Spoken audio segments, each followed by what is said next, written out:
microphone and LeBron James to beat Michael Jordan in a one-on-one. One-on-one match. One-on-one? LeBron James is 6'9", 260. He moves like a guard. Tell you some of the people that people forget Michael Jordan played against. He was dominating the league when they had a Celtics dynasty, when they had a Lakers dynasty, when the bad boy Pistons were there. Yep. Who's the best opponent LeBron James has gone against? Jordan had that championship instinct, that killer, that he didn't have to go learn it from Pat Riley and Dwayne Wade. He had it. When it comes to the NBA's greatest debates, very few discussions capture attention like the idea of Michael Jordan and LeBron James going head-to-head in a one-on-one matchup. Fans across generations argue endlessly over who would win if the two legends stepped onto the court with nothing but pride and skill on the line. Michael Jordan, the undefeated finals king, is often held up as the ultimate competitor, while LeBron James is viewed as a once-in-a-lifetime combination of size, power, and versatility. But what happens when we strip away the teams, the systems, and the supporting cast and focus only on one man against another? That is where this debate becomes fascinating, and that is why analysts like Jaylen Rose and Jay Williams have sparked so much discussion on this very topic. In this breakdown, we will analyze each quote from this viral discussion between Jaylen Rose and Jay Williams and explain the deeper meaning behind their arguments. Section by section, we will unpack what they are really saying about Jordan's dominance, LeBron's versatility, and how their games would translate in a one-on-one matchup. By the end, you will see why Jay Williams and Jaylen Rose suggest that LeBron would dominate Michael Jordan in a head-to-head battle. But before we dive in, make sure you subscribe to NBA Showdown and turn on notifications so you never miss a breakdown of the biggest debates in sports. And of course, let us know in the comments, who do you think would win in a one-on-one, Michael Jordan or LeBron James? Jaylen Rose starts by separating two crucial elements of this conversation: legacy and one-on-one ability. On one hand, Michael Jordan's legacy is untouchable in certain respects. He is 6 for 6 in NBA Finals appearances, a record that defines his career as the pinnacle of perfection. His dominance in the biggest moments is why many place him on the throne as the greatest of all time. However, Jaylen's point is that this kind of team achievement should not be mistaken as proof that Jordan would automatically beat LeBron James in a one-on-one matchup. Legacies are built on many factors, including the teammates surrounding a star, the coaches, and the competition in that particular era. Jordan's finals record is immaculate, but it exists within the 5-on-5 context of organized NBA basketball. In contrast, LeBron's career is still being written. He has already surpassed Jordan in longevity, all-time scoring, and versatility across multiple positions. Comparing legacies is like comparing finished artwork to one still being painted. That is why Rose insists on dividing the discussion. Legacy arguments are about finals wins, MVP awards, and the narrative arc of a career. A one-on-one game, however, is not about those accolades. It is about raw skill, physical dominance, and adaptability when stripped of teammates and strategies. This is where Rose steers the conversation toward LeBron's edge. Jordan's legacy shines because of his finals perfection, but that does not mean he automatically dominates LeBron mano a mano. Legacy cannot score buckets in a one-on-one game. Finals records cannot defend a player driving downhill with the speed and strength of a linebacker. Rose is essentially telling fans, do not confuse legacy with ability in isolation. Jordan's story is complete, LeBron's is still being written, but in a one-on-one scenario, that storybook perfection might not save Jordan. The brilliance of Rose's argument is that it reframes the debate. Most people default to legacy in these conversations. They say Jordan is the GOAT because of championships. Rose acknowledges that, respects it, but then pivots to the real discussion. If we are talking about one-on-one basketball, legacy becomes irrelevant. What matters is physical attributes, skill sets, and the way each player's game translates in a stripped-down format. That pivot is what opens the door for the claim that LeBron would dominate Jordan in this particular type of matchup. I'm never comparing legacy. Okay. The legacies are completely different. LeBron's not done yet. Michael Jordan undefeated in NBA Finals. Here, Jaylen Rose strikes at the heart of the generational bias in the debate. He acknowledges that almost everyone in basketball was raised to revere Michael Jordan as the standard of greatness. Like Mike was not just a slogan, it was a way of life. From sneakers to commercials to highlight reels, Jordan defined what basketball greatness looked like for decades. However, Rose challenges that nostalgic lens. He essentially says that admiration for Jordan should not blind people to the reality of how their games match up today. LeBron James, at 6'9" and nearly 260 pounds, combines the physical strength of a power forward with the agility and ball handling of a guard. In a one-on-one scenario, that physicality becomes a nightmare. There are no double teams to help Jordan, no team defense to collapse into the paint. It is simply one man against another, and Rose suggests that LeBron's size and athleticism would overwhelm Jordan. Jordan is 6'6" and 198 pounds. While his footwork, quickness, and mid-range game are legendary, going head-to-head against someone with LeBron's physical tools creates a different calculus. Rose is careful not to diminish Jordan's accomplishments. He respects that Jordan is a cultural icon team and an undefeated finals champion. But when it comes to one-on-one basketball in today's era, his point is simple: LeBron's dominance would be too much. That does not mean Jordan would not score or compete. It means that over the course of a game to 11 or 15, LeBron's combination of speed, strength, and versatility would eventually tilt the outcome in his favor. This argument forces fans to consider context. Idolization of Jordan is understandable, but one-on-one basketball does not care about endorsements or historical aura. It cares about who can put the ball in the hoop and who can stop the opponent from doing the same. Rose is betting on LeBron's physical advantages to carry him through in that kind of strip down. I'm not comparing the nostalgia of Michael Jordan. Like Mike, I get that we were all raised like that. You cannot tell me in a one-on-one game, though, that LeBron James wouldn't dominate mine. Scenario: Jay Williams takes the discussion a step further by addressing one of the main criticisms often used against LeBron James: his mentality. Critics say LeBron is too passive at times, too focused on making the correct basketball play rather than taking over with killer instinct like Jordan did. In team settings, that argument carries weight. LeBron has deferred to teammates at crucial moments, sometimes passing the ball instead of forcing a shot. That tendency is what fuels comparisons to Magic Johnson as much as to Jordan. However, Williams dismantles that criticism by reminding us that this is not 5-on-5 basketball. This is one-on-one. In this context, there are no right plays to make for teammates. There are no shooters to pass out to, no rotations to exploit. It is simply about putting the ball in the basket and stopping your opponent from doing the same. That changes the equation entirely. LeBron's unselfish tendencies, while sometimes frustrating in team play, do not apply here. In a one-on-one scenario, there is no one else to rely on. It is all about him, and Williams believes that works to LeBron's advantage. This point is critical because it neutralizes one of the strongest pro-Jordan arguments. Fans love to say Jordan's killer instinct gives him the edge. Williams concedes that Jordan's mentality is iconic, but he insists it does not matter in this setting. Mentality matters in leadership, in guiding teams through playoff runs, in carrying teammates to glory. One-on-one basketball is not about leadership. It is about execution. It is about physical dominance and versatility. And in those categories, Williams argues LeBron is superior. By stripping away the context of team play, Williams reframes the debate. Instead of asking who has the greater killer instinct, he asks whose skill set and body make them the tougher matchup in a one-on-one. That subtle shift again puts LeBron in the driver's seat. It is not about being the most ruthless team leader. It is about being the most unstoppable individual force when isolated. Williams makes it clear. In that situation, LeBron's blend of guard skills and forward size gives him the edge over Jordan. Now you can talk. Wait a second. You can talk about his mentality, but we're not talking about 5-on-5 basketball, Jay Rose. We're not talking about the passive LeBron making the right. When Jay Williams argued that LeBron James would beat Michael Jordan in a one-on-one because of his size and guard-like movement, he exposed a major flaw in how people analyze greatness. They mistake physical traits for true basketball dominance. LeBron is undeniably big, powerful, and agile for his size, but basketball is not a contest of who looks better on paper. Basketball is about killer instinct, willpower, and the ability to rise in moments of suffocating pressure. Jordan had all of that and more. One-on-one is not about height or weight. It is about the ability to break someone mentally, to expose their weaknesses, and to impose your will. Jordan lived for that moment. He thrived in isolation, where the game boiled down to who had the guts to take the shot and bury it in your face. LeBron has never been that man. He passes out of clutch moments. He defers. Jordan did not defer to anyone. Yes, LeBron can dribble like a guard and even defend like one, but let us not pretend Jordan was lacking in these areas. Jordan was arguably the best on-ball perimeter defender the game has ever seen. He won Defensive Player of the Year as a guard, something LeBron never accomplished. If we are talking about one-on-one, Jordan's defensive instincts and ability to read opponents would swallow LeBron alive. Jordan would force LeBron into the uncomfortable shots he never wants to take. He would cut off his drive, contest his mid-range, and then destroy him on the other end with that unstoppable first step, fadeaway jumper, and relentless attack at the rim. The truth is, when people like Jay Williams say LeBron would beat Jordan one-on-one, they are basing it on size. But size does not equal greatness. Heart does. And no one had a bigger heart than Michael Jordan. To a microphone that LeBron James to beat Michael Jordan In a one-on-one match. One-on-one? LeBron James is 6'9", 260. He moves like a guard.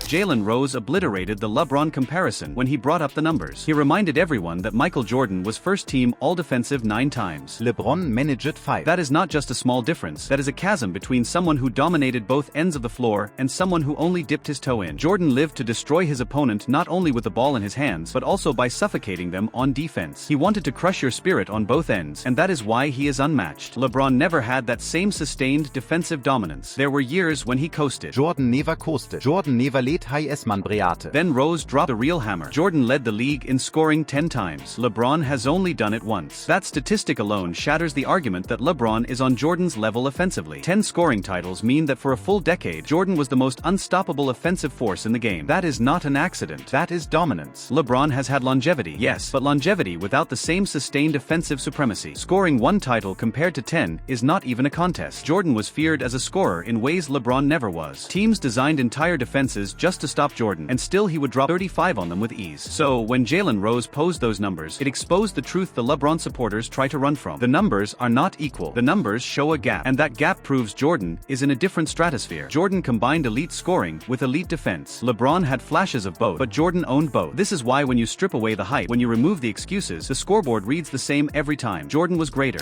Michael Jordan was all defensive first team 9 times. Okay. LeBron James was 5 times. Okay. Michael Jordan led the league. That's longevity of career. I'm going to answer your question. Okay. Michael Jordan led the league in scoring 10 times. Okay.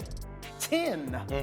LeBron James led the league in scoring 1. Jaylen Rose drove the nail into the coffin when he said he was talking about a guy who was both the best defensive player and the best defensive player. That is the essence of Michael Jordan. He was the complete package. There are players who dominated offensively, like Kobe Bryant or Allen Iverson, but they were not the best defenders in the league. There are players who prided themselves on defense, like Scottie Pippen or Kawhi Leonard, but they were not the best defensive juggernauts. Only Jordan fused the two into one unstoppable machine. That is what separates him from LeBron James. LeBron is a great all-around player, but being all-around is not the same as being the best at both ends. Jordan was the apex predator. He could shut down your best player on one end, then torch your entire team on the other. There has never been another player in NBA history who was the undisputed #1 option on both offense and defense at the same time. That is why Jordan never needed a Game 7 in the finals. That is why Jordan never lost once he reached the mountaintop. He left no cracks for opponents to exploit. LeBron, on the other hand, has always had cracks. He has been exposed in final series. He has been bullied off the block by smaller defenders. He has been forced to pass in moments where Jordan would have thrived. And defensively, LeBron has never carried the same consistent dominance. That is why Rose's point cuts so deeply. Being versatile is one thing, being the best at both ends is another. Jordan owned both crowns. He was the executioner on offense and the warden on defense. That is what made him the greatest to ever pick up a basketball. LeBron can chase numbers and play 20 years, but he will never be what Jordan was. He will never be the most feared offensive and defensive weapon in the league at the same time. That throne belongs to Michael Jeffrey Jordan. I'm talking about a guy who's been the best offensive player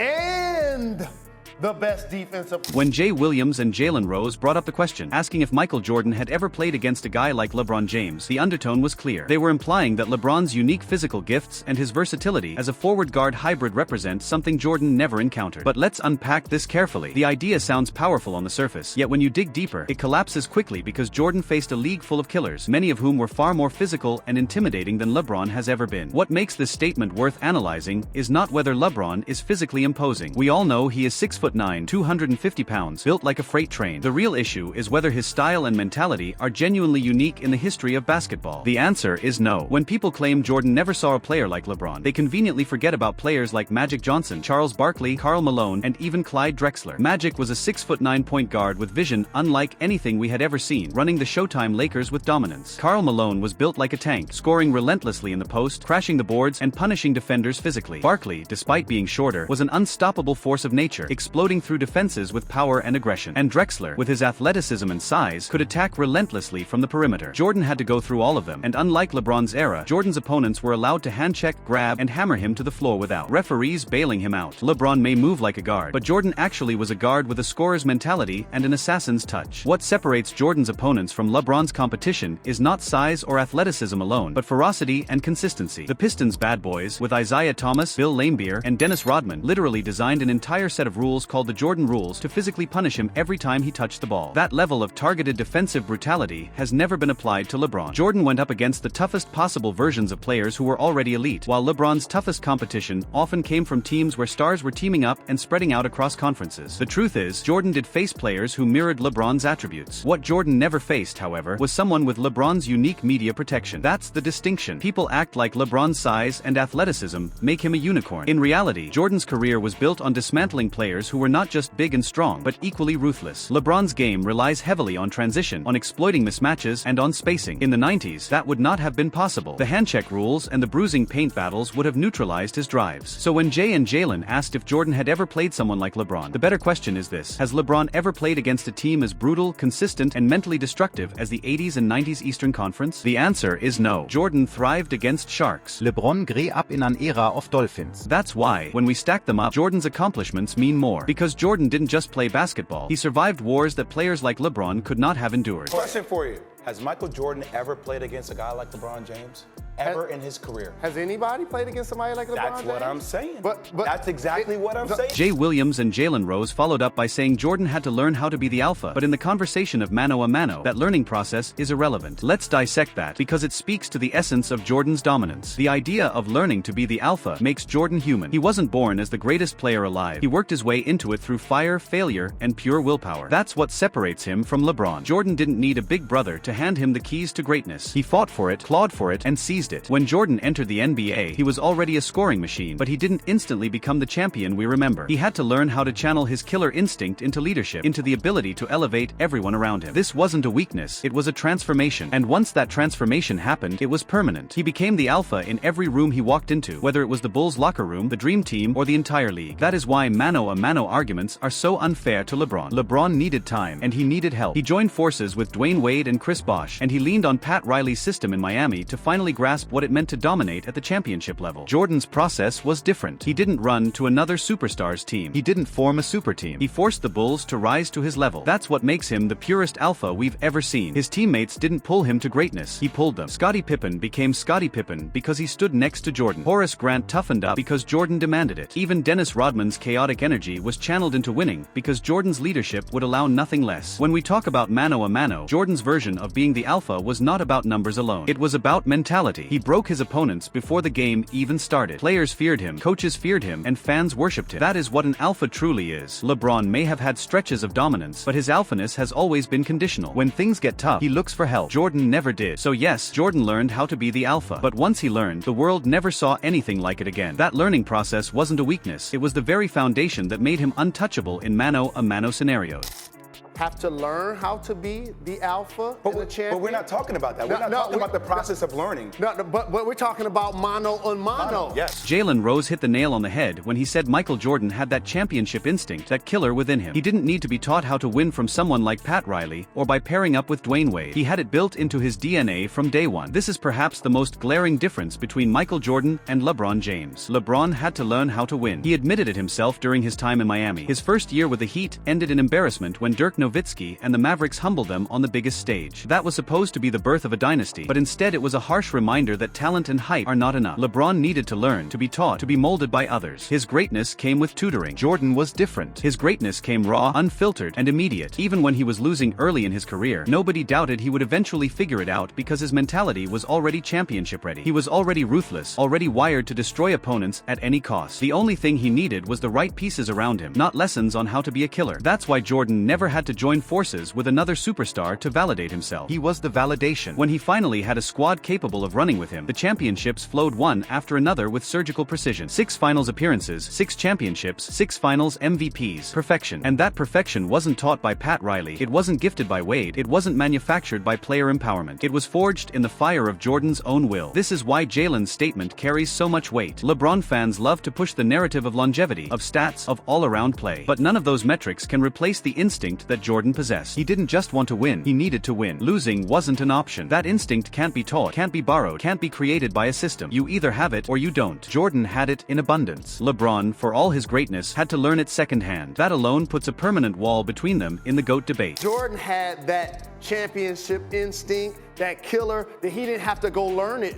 from Pat Riley and Dwayne Wade. He had it. The heart of greatness is not in how you stumble upon it, or even in how long it takes you to figure it out, but in what you do once it is firmly in your grasp. That is what Jay Williams and Jaylen Rose are highlighting here. Once you acquire that killer instinct, once you know how to wield it, you either transform into a legend or you remain just another player with potential. But here's the difference that separates Michael Jordan from LeBron James. Jordan never needed a prolonged apprenticeship to figure out how to wield it. He stepped into the league, and from the very first night, he showed everyone that he already had that instinct baked into his DNA. His rookie season alone was enough to terrify veterans who had been in the league for years. He didn't need to finally have it after years of searching for it. He was the storm from the jump. LeBron, on the other hand, fits the exact category Jaylen and Jay are describing. He had to learn how to wield it, but even when he finally had it, it wasn't the same as Jordan's. LeBron's acquisition of killer instinct came much later, arguably only after joining Miami, surrounded by Dwayne Wade and Chris Bosh, and under the leadership of Pat Riley's organizational infrastructure. That's when people started saying LeBron figured it out. But should we even be talking about figuring it out when we are comparing him to the the greatest competitor the game has ever seen? Jordan's greatness wasn't a process of eventually becoming a killer. He was always the killer, and when he finally had a supporting cast around him, the rest of the league paid the price. Think about it. When LeBron finally had it, how did he wield it? He wielded it in Miami, where he lost in 2011 despite having a superior roster. Jordan never needed a finally. By the time he had Scottie Pippen, he was already taking down dynasties, humiliating Hall of Famers, and changing the trajectory of franchises. Jay and Jaylen's comment might sound like a neutral observation, but when applied to this debate, it exposes the gap. Because with Jordan, you're not talking about someone who had to learn how to carry the weight. You're talking about someone who had it from day one, who sharpened it, who weaponized it, and who used it relentlessly to dominate every opponent in his path. So yes, maybe it's not about the learning process, but about how you use it once you have it. But here's the uncomfortable truth for LeBron fans. Jordan's version of having it was an entirely different beast. LeBron used his in spurts. Jordan used his in every moment, every game, every series, every finals. And that's why Jordan never lost on the biggest stage, while LeBron has. But it's not about how you learned it.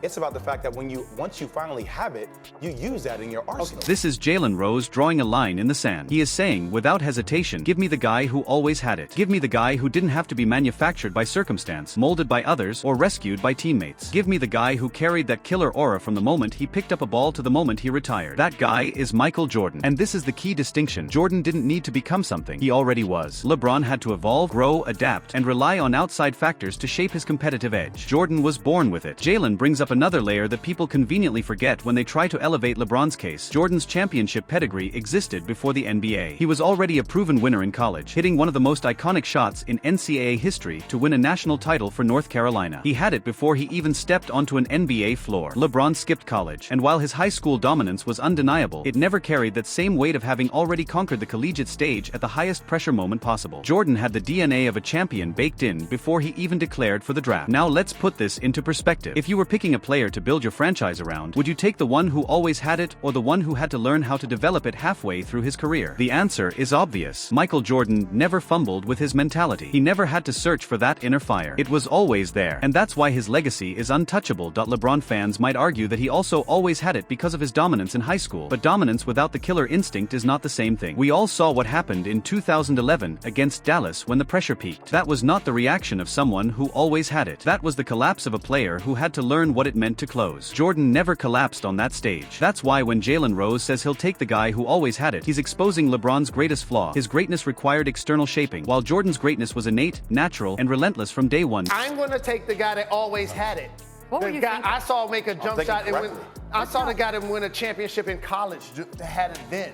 The guy that had it in the league his entire career. This is where Jaylen Rose drops the hammer. Context matters. People love to inflate LeBron's competition, but let's not rewrite history. Michael Jordan was dominating during the peak of dynasties. He faced the 1980s Boston Celtics, loaded with Hall of Famers like Larry Bird, Kevin McHale, and Robert Parrish. He faced the Showtime Lakers with Magic Johnson, Kareem Abdul-Jabbar, and James Worthy. He went through the Detroit Pistons, one of the most physical and brutal championship teams ever assembled. These were not fabricated super teams created by free agency manipulation. These were organic dynasties, legacies carved out through toughness, chemistry, and greatness. And Jordan conquered them all. Now the question Jaylen asks hangs heavy in the air. Who is the best opponent LeBron James has faced? Is it Tim Duncan's Spurs? Perhaps the Golden State Warriors with Steph Curry and Kevin Durant? None of these teams existed in the same cultural, competitive, and physical crucible that Jordan's opponents did. The Celtics, Lakers, and Pistons were not only stacked with legends, but played in an era where handchecking was legal, where physical intimidation was allowed, where you had to earn every single bucket. LeBron's greatest rivalries, while entertaining, do not compare in the same historical sense. The Warriors built through draft brilliance, but the league by then had softened dramatically compared to Jordan's era. Rules favored scoring. Hand-checking was gone. Defensive intensity was neutered. The league was built for offense, and LeBron benefited. Meanwhile, Jordan's path was lined with blood, sweat, and bruises. When he finally rose above, there were no excuses. He had slayed real dynasties, not teams bolstered by rule changes and modern conveniences. So when Jaylen asks that question, the silence is deafening. LeBron's best opponent doesn't stack up to Jordan's gauntlet. That is why Jordan's 6-for-6 record means more than LeBron's finals appearances. Jordan didn't just win. He won against giants. He toppled empires. He ended dynasties. LeBron, for all his greatness, never had to slay giants in the same way. Tell you some of the people that people forget Michael Jordan played against.